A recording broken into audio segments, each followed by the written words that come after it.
سوال کرتا ہوں جو بہت سارے طلباء، بہت سارے لوگ جو ہمارے پرانے حضرات ہیں، نئے حضرات بھی ہیں، جن کو پتہ ہے کہ ہمارے حضرت مفتی رشید احمد صاحب نبی اللہ عمر قدہ اور خود ہم نے جو افغانستان کے حوالے سے فتویٰ جاری کیا، ایک تو جہاد افغانستان جو روس کے خلاف جہاد ہوا تھا، وہ تو ظاہر کفار کے مقابلے میں تھا، وہ ایک دفاعی جہاد تھا جس پہ سوویت یونین نے قبضہ کیا افغانستان پہ، تو سب علماء نے فتویٰ دیا کہ ان کے خلاف لڑنا جہاد ہے اور دفاع کرنا فرض ہے، تو اس میں بہت سارے لوگوں کو موقع ملا۔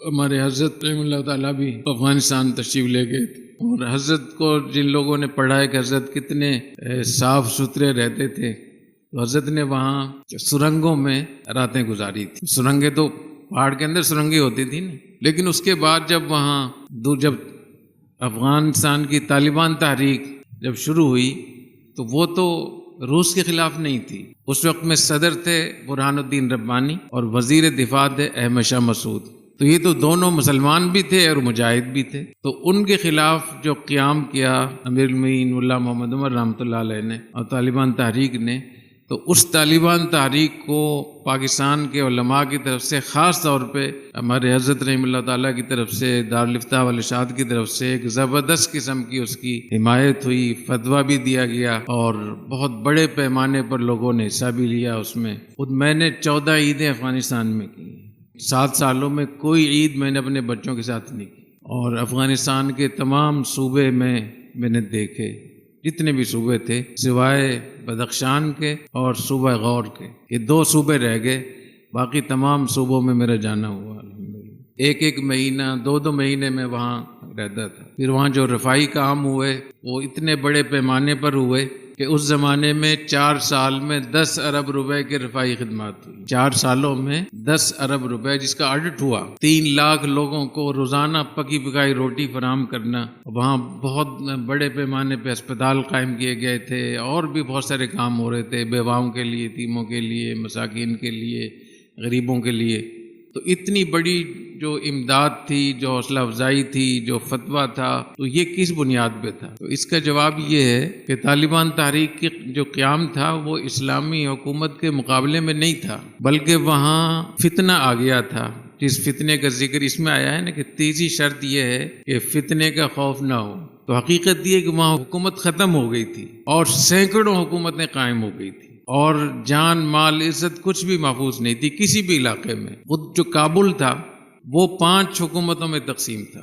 جب یہاں سے آپ جاتے تھے تورخم پہ، تو تورخم سے لے کر اور جال آباد تک وہاں ایک کمانڈر کی حکومت تھی، اس کی پرچی چلتی تھی۔ پھر جال آباد میں جاتے تھے، وہاں شورا کی پرچی چلتی تھی۔ اس کے بعد پھر کمانڈر چمن، کمانڈر قلم، کمانڈر زرداد، جال آباد کی شورا جس کی سربراہی مولانا یونس خالد صاحب کے پاس تھی، تو وہاں ایک امن تھا شہر کے اندر، لیکن باقی پورا جو علاقہ تھا، پھر سروبی جو تھا وہ حکمت یار کے ہاتھوں میں تھا، پھر ماہی پر احمد شاہ مسعود کے ہاتھ میں تھا۔ میں وہ راستہ بتا رہا ہوں جو جال آباد سے کابل کو جاتا ہے۔ اس کے بعد جب ماہی پر کا علاقہ ختم ہوتا ہے تو نیچے وہاں کمانڈر دین محمد تھے، کمانڈر محمد صدیق، وہ مولانا نبی محمدی کے کمانڈر تھے، ان کی پرچی چلتی تھی۔ یعنی جب یہاں سے کوئی آدمی جاتا تھا تو ویزا افغانستان کا نہیں چلتا تھا، اس کمانڈر کا ویزا چلتا تھا، وہ جو پرچی دیتا تھا پیسے لے کے، اس کو لے کے پھر آگے، اور اس کو لے کر پھر آگے۔ تو یہ جو پل چرخی کا علاقہ ہے، یہ کمانڈر صدیق اللہ جو تھا اس کے ہاتھ میں تھا۔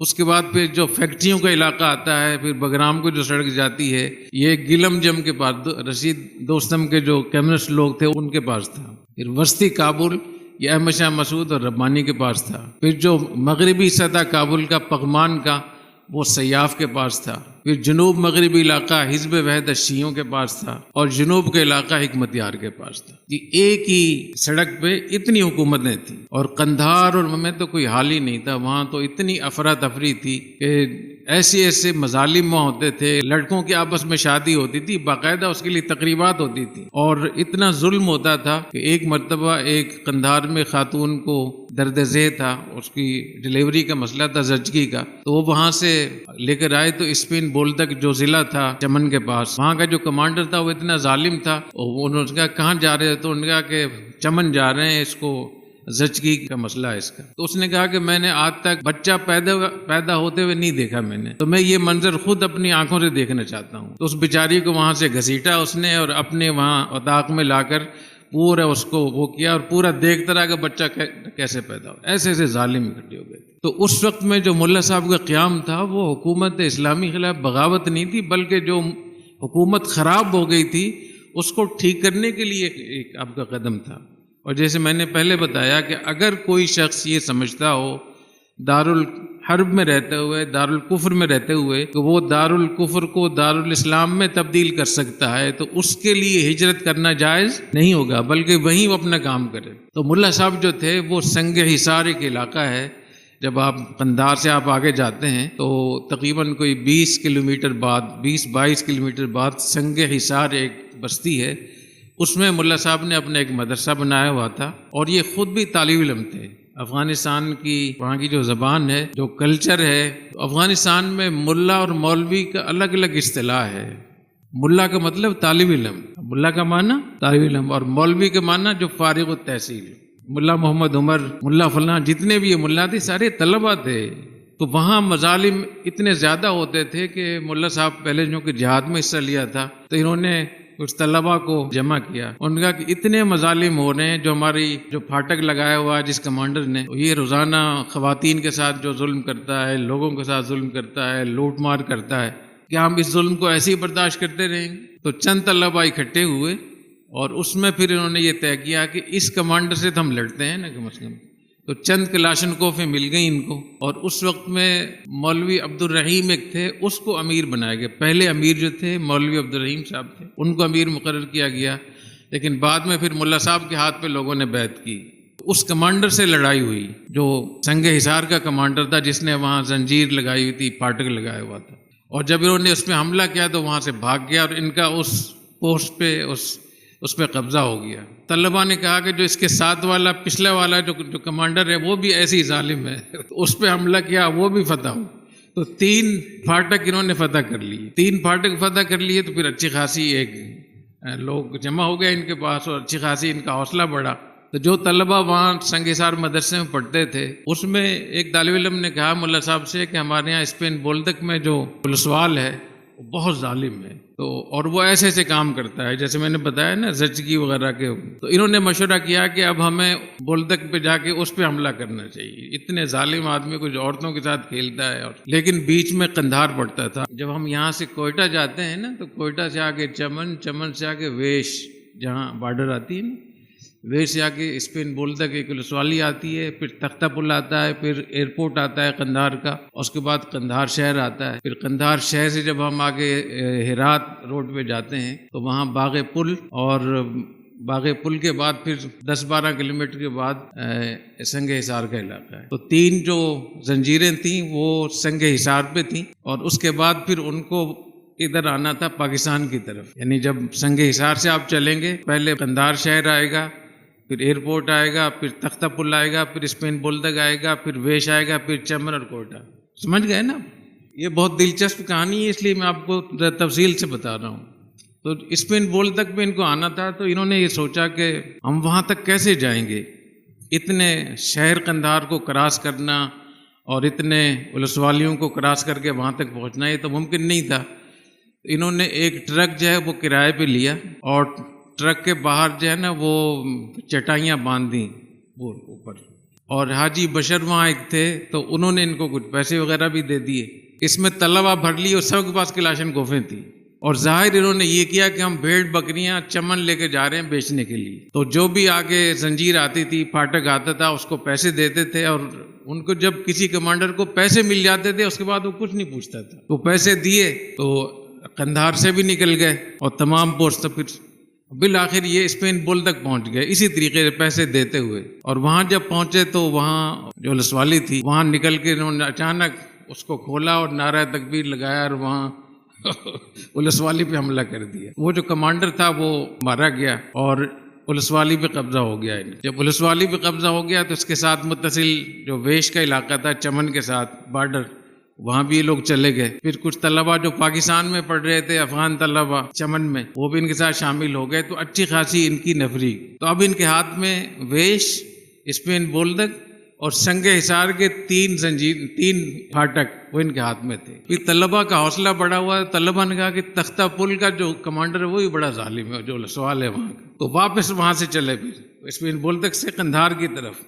پھر انہوں نے وہاں تختہ پل پہ حملہ کیا. وہ تختہ پل والے وہاں سے بھاگ گئے اور وہ پولیس والی بھی ان کے ہاتھ میں آ گئی. پھر وہاں ایک کمانڈر تھا، بڑا مشہور کمانڈر تھا، وہ کمیونسٹ بھی تھا، جو ایئرپورٹ کے علاقے کا کمانڈر وہی تھا. ایئرپورٹ جو تھا قندھار کا ایئرپورٹ ایک کمانڈر کے ہاتھ میں تھا. تو وہ شلمبے جانتے، شلمبے لسی، وہ لسی لینے کے لیے بھی وہ ہیلی کاپٹر میں جاتا تھا. اتنی عیاشی تھی اس کی. تو اس پہ انہوں نے جب حملہ کیا تو وہ کمانڈر تھا وہ بھی مارا گیا. اور وہ چونکہ پیسے بہت زیادہ لیتا تھا تو انہوں نے وہاں لٹکا دیا اس کو سولی پہ، اور اس کے منہ میں کچھ وہ پیسے بھی ڈال دیے انہوں نے. جب قندھار کے لوگوں نے دیکھا، جو قندھار کا جو گورنر تھا، جو وہاں قندھار میں حکومت تھی، انہوں نے دیکھا کہ سنگ حصار کے بھی 3 کمانڈر وہ بھاگ گئے ہیں، اس پہ ان کا طالبان کا قبضہ ہو گیا ہے، اور ادھر پولیس والی تختہ پل اور بولدک اس پر بھی قبضہ ہو گیا ہے، بارڈر پر بھی قبضہ ہو گیا ہے، اور اب ایئرپورٹ پر بھی قبضہ ہو گیا. تو قندھار والے ویسے ہی بھاگ گئے وہاں سے. تو اس طریقے سے قندھار بھی فتح ہو گیا. جب یہ قندھار میں داخل ہوئے تو لوگوں نے بہت خوشیاں منائی کہ طالبان آ گئے اور ان کی وجہ سے امن قائم ہو گیا. تو پھر سنگ حصار سے پاکستان تک، چمن تک کا پورا علاقہ ملا صاحب کے ہاتھ میں آ گیا.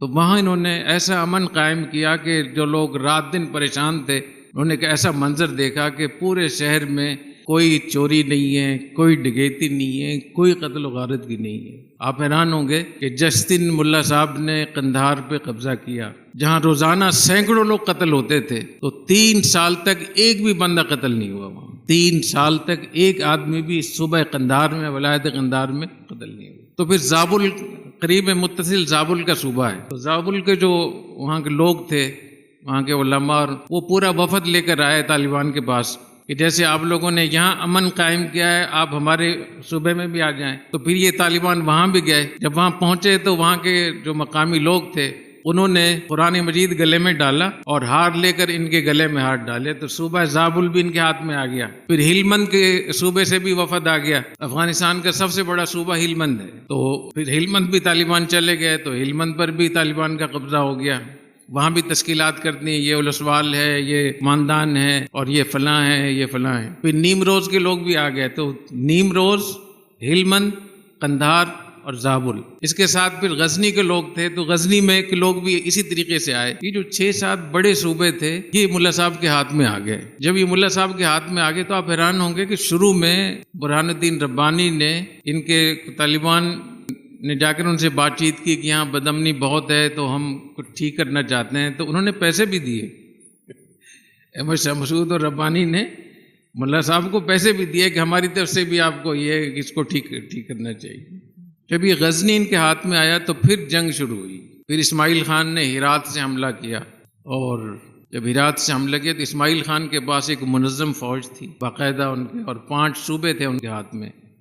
اس میں نیمروز تھا، فرا، ہرات، باد غیث، اور ایک اور صوبہ تھا میرے خیال روزگان تھا، ایک صوبہ تھا. تو 5 صوبے تھے ان کے. جب انہوں نے حملہ کیا تو حملہ اتنا شدید تھا. یہ میں آپ کو ایک واقعہ بیچ میں سنا رہا ہوں افغانستان کا کہ کیسے کیسے واقعات ہوئے. تو بیشتر طالبان قندھار چھوڑ کے چمن آ گئے اور وہ قندھار تک پہنچ گئے. قندھار جب آپ نکلتے ہیں تو باغ پل سے آگے جو نہر ہے اس نہر تک ان کے وہ لوگ پہنچ گئے تھے. اور بہت سارے لوگ کمزور دل کے تھے، قندھار چھوڑ کے پاکستان آگے کب افغانستان ختم ہوگا. تو ہم چونکہ اس میں بہت دلچسپی بھی رکھتے تھے اور ہمارے شاگرد بھی وہاں تھے، تو بڑی اس پہ پریشانی ہوئی کہ ایک نوزائیدہ ایک اسلامی نظام قائم ہو رہا ہے اور وہ کس طریقے سے ختم ہو جائے گا. تو حضرت مفتی نظام الدین شامزی صاحب رحمۃ اللہ علیہ، ان سے میں نے درخواست کی کہ اس وقت قندھار میں بڑا سخت مرحلہ ہے، تو اگر ایسا ہو جائے کہ آپ چند حضرات کے ساتھ وہاں چلے جائیں تو طالبان کو یہ ہوگا کہ جب پاکستان کے علماء یہاں آ رہے ہیں تو ہمارے لیے وہاں بھاگنا اور چھوڑنا کیسے درست ہوگا. تو میں نے اپنے والد صاحب کو،